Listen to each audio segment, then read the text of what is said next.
Friends வணக்கம். இன்றைக்கி பார்த்தீங்கன்னா நம்ம தஞ்சாவூர் ஸ்பெஷலான அசோக அல்வா தான் பார்க்க போகிறோம் எப்படி செய்கிறதுன்னு. அதுக்கு நான் 1 கப் பாசிப்பருப்பு எடுத்திருக்கேன்.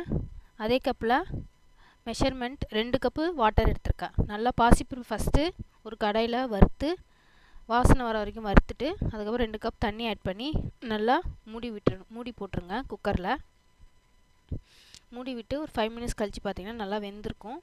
அதை ஒரு கரண்டி வச்சு நல்லா கிண்டிட்டு கொஞ்சம் திக்கான கன்சிஸ்டன்சியாக கிடச்சிரும் நம்மளுக்கு. அதுக்கப்புறம் அதே கடாயில் கொஞ்சம் நெய் ஊற்றி முந்திரி ரோஸ்ட் பண்ணி எடுத்துக்கலாம்.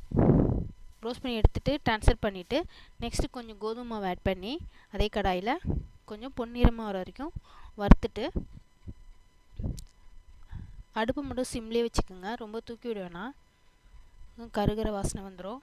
சிம்மில் வச்சுட்டு நல்லா இளஞ்சிவப்பாக வர வரைக்கும் நீங்கள் வறுத்து விட்டுருங்க. கோதுமை மாவை நல்லா வறுத்துட்டு நல்லா கட்டி இல்லாமல் நல்லா வறுத்து விட்டுறணும். கைவிடாமல் நல்லா வறுத்துட்டு அதுக்கப்புறம் அரைச்சி வச்ச நம்ம பாசிப்பருப்பை ஆட் பண்ணிக்கலாம். ஆட் பண்ணி நல்லா கிண்டிட்டு அதே கப்பில் 1.5 கப் சுகர் சேர்த்துட்டு கொஞ்சம் கலருக்காக ஃபுட் கலர் சேர்த்துக்கலாம். இந்த அல்வாவோட கலரே ரெட் கலரில் தான் இருக்கும்.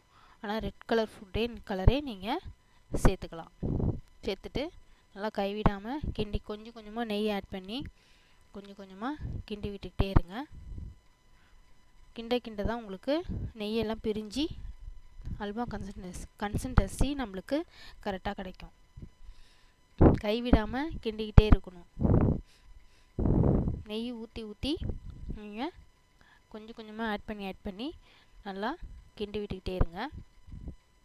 கிண்ட உங்களுக்கு அல்வா பதம் திரண்டு வரும், ஒட்டாமல் வரும் கடாயில். அதுதான் உங்களுக்கு கரெக்டான பதம், அல்வா பதம். நான் நெய் ரொம்ப ஆட் பண்ண மாட்டேன் எப்போவுமே. நாங்கள் நெய் ஃப்ளேவர் எங்களுக்கு ரொம்ப பிடிக்காது. ஆனால் நாங்கள் கம்மியாக தான் ஆட் பண்ணிப்போம். நீங்கள் வேணால் கொஞ்சம் எக்ஸஸாகவே நெய் சேர்த்து நீங்கள் கலர் விட்டு பண்ணிக்கலாம். ரொம்ப